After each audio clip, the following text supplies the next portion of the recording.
सर्व सद्गुण संपन्ना गीता भक्ति परायणा भवितुं जीवनेऽस्माकं जागृता बालका वयम् उत्थाने राष्ट्रधर्मस्य विज्ञानदृष्टिमाशिता विवेकानन्द मार्गेण वयं सर्वे समर्पिताः।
पार्थ, उठ बाळा, उठ उठ उठ बघू।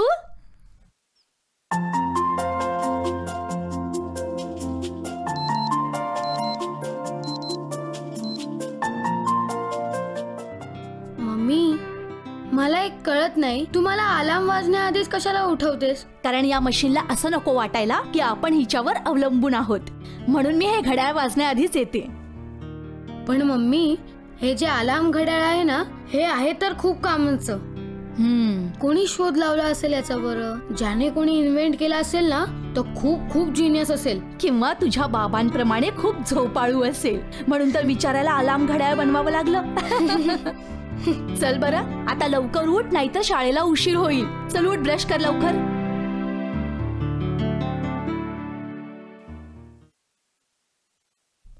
मम्मी, तू मला सांगितलं नाहीस की अलार्म क्लॉक कोणी इन्व्हेंट केला ते?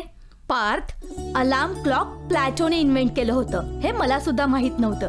मी हे नेटवर वाचलं।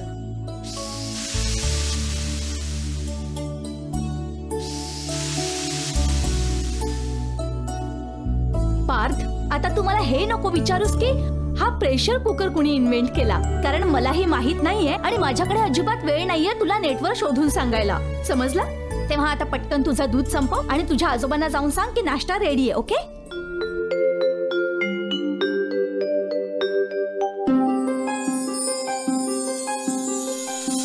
जिज्ञासा म्हणजे जाणून घेण्याची इच्छा।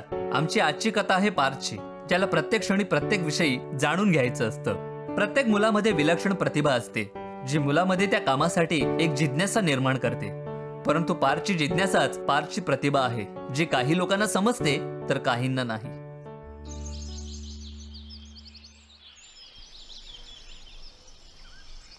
आजोबा, न्यारी तयार आहे, तुमचा न्यूजपेपर वाचून झाला असेल तर जाऊया। बस 2 मिनिटं बेटा, जरा आजचा हॉरोस्कोप तर वाचून घेऊ। आजोबा, मला ऐकायचंय, जरा मोठ्याने वाचता का?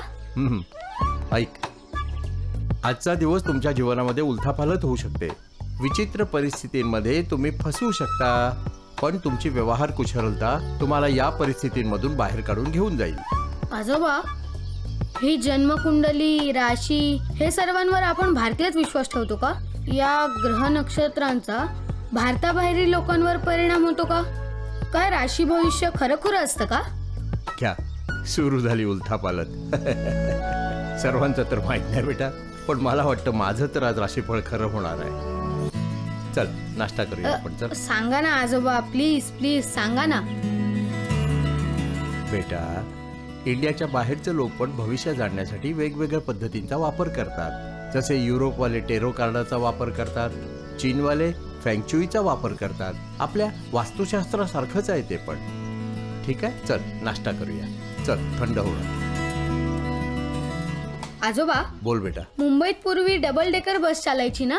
आज पण चालते. अशा प्रकारे तुम्ही इंधन वाचवू शकता आणि प्रदूषण पण कमी करू शकता. मग मुंबईत सगळीकडेच डबल डेकर बस का चालत नाही? चालतात रे, पण काय क्राऊडमध्ये बस कंट्रोल करणं खूप कठीण होत असतं. त्याचबरोबर दुर्घटनेविषयीची भीती तर असतेच. त्याचबरोबर इंजिन पण गरम होत असतं. ओ, अजून आजोबा. अरे बस बाबा, तुझ्या बसचा टाइम झालाय. किती प्रश्न विचारतोस रे तू बाळा. थोडा तरी गप्प राहत जा कधी कधी.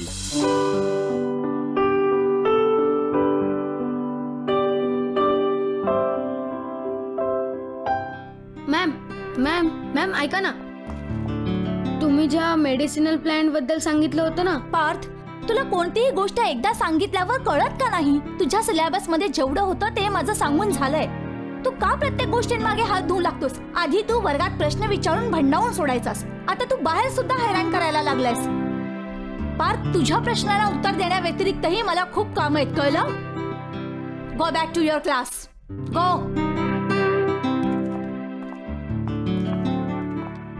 Good morning madam. Good morning. तुमचा विद्यार्थी तुम्हाला काहीतरी विचारत होता, पण मी पाहिलं तुमच्या उत्तराने त्याचं समाधान नाही झालं. आय एम सॉरी मॅडम, परंतु पार्थला ना सवयच आहे सतत प्रश्न विचारत राहण्याची. त्याच्या एका प्रश्नाचं उत्तर दिलं की त्याच उत्तरातून तो दुसरा प्रश्नही तयार करतो. आय थिंक की त्याला आम्हा शिक्षकांना त्रास देण्यात मजा वाटू लागलीये. हे बघा, जर तो प्रश्न सब्जेक्टशी रिलेटेड विचारत असेल तर त्याच्या प्रश्नांची उत्तर तुम्ही दिलीच पाहिजे. आणि तुम्ही त्याच्या एखाद्या प्रश्नाचं उत्तर त्याच वेळी त्याला नाही देऊ शकलात तरी नंतर वाचून त्याला देऊ शकता. मला नाही वाटत यात काही प्रॉब्लेम असेल. अँड आय होप तुम्ही नेक्स्ट टाइम तुमच्या स्टुडंट्सना आणि मला निराश नाही करणार. ओके? Okay madam. शिक्षक असलो म्हणून काय झालं? आम्हीही माणसंच आहोत, कुठला एन्सायक्लोपीडिया नाही जे प्रत्येक प्रश्नाचं उत्तर देत बसायचं.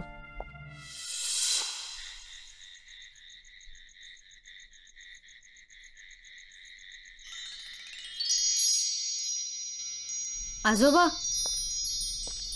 हा बेटा. हे घ्या तुमचं हळद घातलेलं दूध. थँक्यू. आजोबा, हा बेटा. तुम्ही रोज हळद घातलेलं दूध का बरं पिता? बेटा, हळद घेतल्याने आपलं ब्लड सर्क्युलेशन नेहमी चांगलं राहतं. हळदीमुळे आपली हाडं पण मजबूत होतात. आणि तुला माहिती आहे, आपली वयस्कर माणसं जुन्या जमान्यापासून हळदीचा औषध म्हणून वापर करीत आलेत. पण आजोबा, आमच्या टीचर म्हणाल्या होत्या की हळदीचं पॅटर्न आपल्याकडे नाहीये, ते तर US कडे आहे. हेच होत असतं बेटा. जेव्हा एखादी गोष्ट सहज मिळत असते ना, तेव्हा माणसाच्या त्याची व्हॅल्यू नाही लक्षात येत. त्याचा फायदा कोणीतरी दुसराच उचलत असतो. पण आजोबा, आज तुम्ही मला प्रॉमिस केलं होतं की सीताहरणाची गोष्ट सांगाल. तुला अजून लक्षात आहे? जरूर ऐकवतो. झालं असं बेटा की रामचंद्र आणि सीता, तुला माहिती आहे ना, वनवासात गेले होते. ते फिरत राहिले या इकडे त्या तिकडे. एक दिवस काय झालं की सीतेला अचानक जंगलामध्ये एक सोन्याचं हरिण दिसलं. बस तिची इच्छा जागी झाली. तिने प्रभूला म्हटलं, मला ते हरिण हवंय. आता रामचंद्र काय करणार?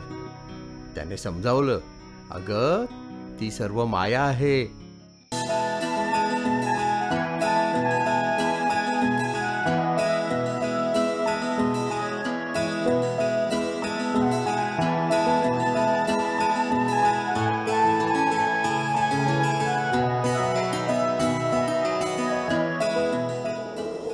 आणि अशा प्रकारे रावण सीतामातेला आकाशमार्गे लंकेला घेऊन गेला.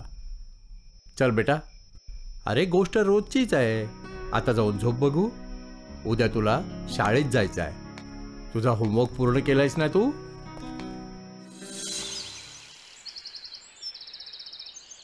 अरे अजून तू तयार नाही झालास? अरे शाळेत जायला उशीर होतो बेटा.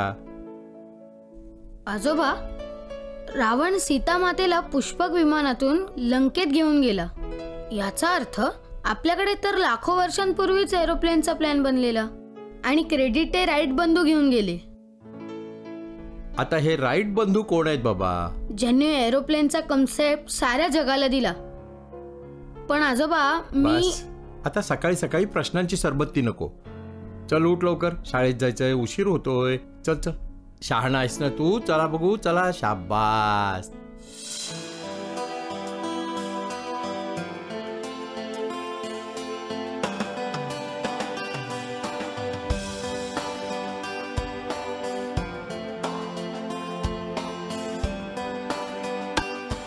Nice ball.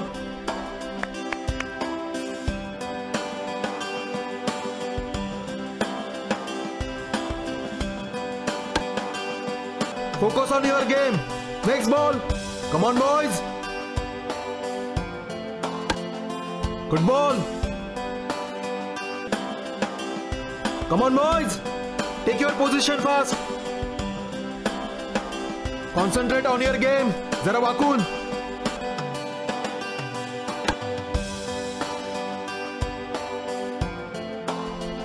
अहो सर, बॉल जर इथे लागला तर 6 बसतो आणि इथे लागला तर कॅच आउट किंवा मिस होतो. असं का बरं सर? तू इथे प्रॅक्टिस करायला आलायस की प्रश्न विचारायला? Go next.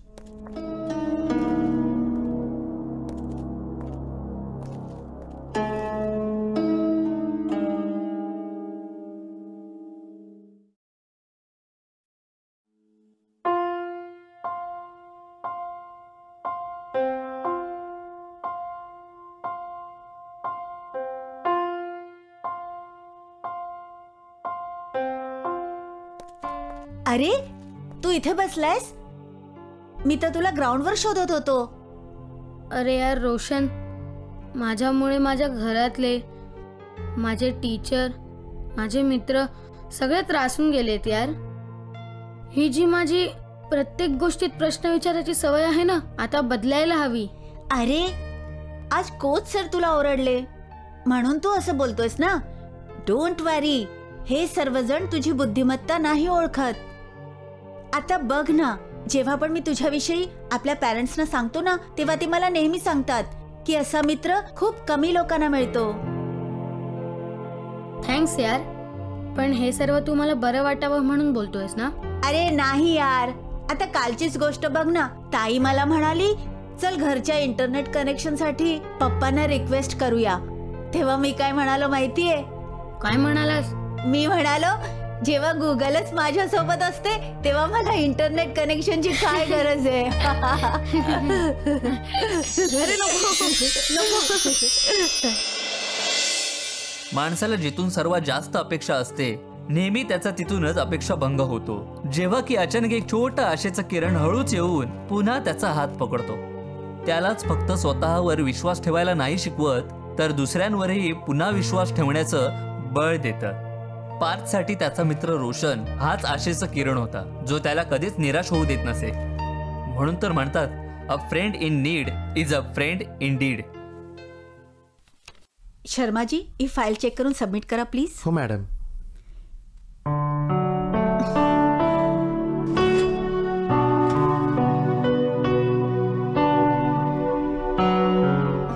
गाडीच्या चाव्या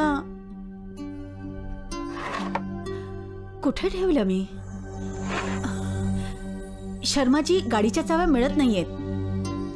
तुम्ही पाहिल्यात का? नाही मॅडम, मी तर नाही पाहिल्या. बघा, असतील इथेच कुठेतरी. हो, मी पाहिलं होतं पण सापडत नाहीये. हॅलो, बोल बाळा. काय? बरं ठीक आहे, मी ती फाईल घेऊन आत्ता येते. तू काळजी करू नकोस. हा, मी पोचतेच आता. काय झालं मॅडम? शर्माजी, माझ्या पतींची तब्येत अचानक बिघडलीये. ICU मध्ये ऍडमिट आहेत आणि डॉक्टरांनी सर्व रिपोर्ट्स मागवलेत आणि ते रिपोर्ट्स माझ्या फाईलमध्ये आहेत आणि ती फाईल माझ्या गाडीमध्ये आहे. पण गाडीच्या चाव्या मिळत नाहीयेत. आता काय करू मी? मॅडम चला एकदा गाडीजवळ जाऊन चेक करूयात, कदाचित चावी गाडीलाच असेल. चला. बरं बरं, चला.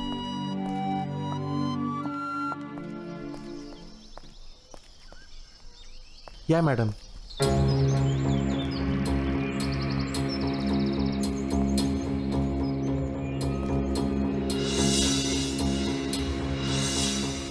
अरे, चाव्या तर इथेही नाही आहेत.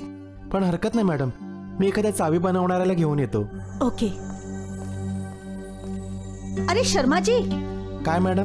जरा लवकर या प्लीज. हो मॅडम, आत्ता येतो. मॅम मॅम तुम्ही एवढे काळजीत का दिसताय? ऍक्च्युली माझ्या पतींची तब्येत बरी नाहीये. ICU मध्ये ऍडमिट आहेत आणि सर्व मेडिकल रिपोर्ट्स गाडीमध्ये आहेत. गाडीच्या चाव्या मिळत नाहीयेत आणि मला लवकरात लवकर रिपोर्ट्स घेऊन हॉस्पिटलमध्ये जायचंय. कळत नाहीये काय करू मी. मॅम मी पार्थ, तुला दिसत नाही का प्रिन्सिपल मॅडम किती टेन्शन मध्ये आहेत ते? तरीही तुला त्यांना प्रश्न विचारायचे आहेत. कमीत कमी परिस्थितीचं भान तरी ठेवत जा. अहो त्याचं निदान ऐकून तरी घ्या.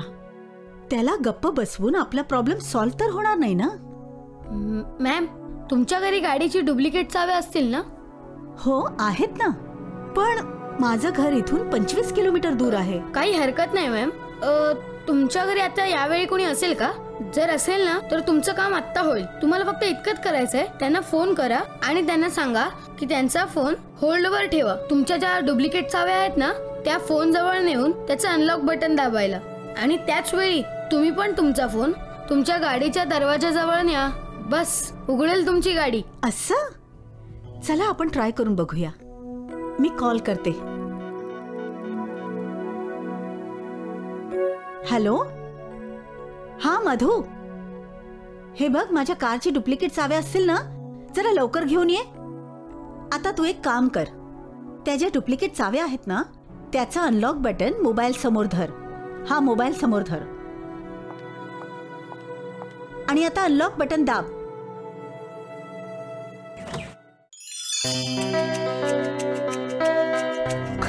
अरे दरवाजा उघडला.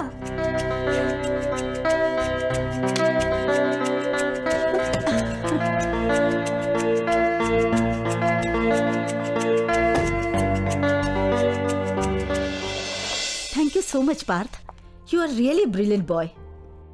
हे तुला सर्व कसं माहितीये? एके दिवशी मी माझ्या मम्मी सोबत मार्केटमध्ये गेलो होतो.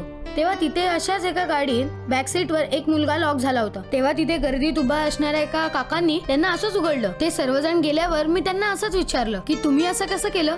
तेव्हा त्यांनी मला सगळं सांगितलं. Very good Parth, I am proud of you. मी उद्या तुझ्याशी बोलेन. ओके, आता मला हॉस्पिटलमध्ये पोहोचायचंय. Okay bye. I am sorry Parth, मी तुझ्यातलं हिडन टॅलेंट नाही ओळखू शकले. You are such a brilliant boy. Thank you ma'am.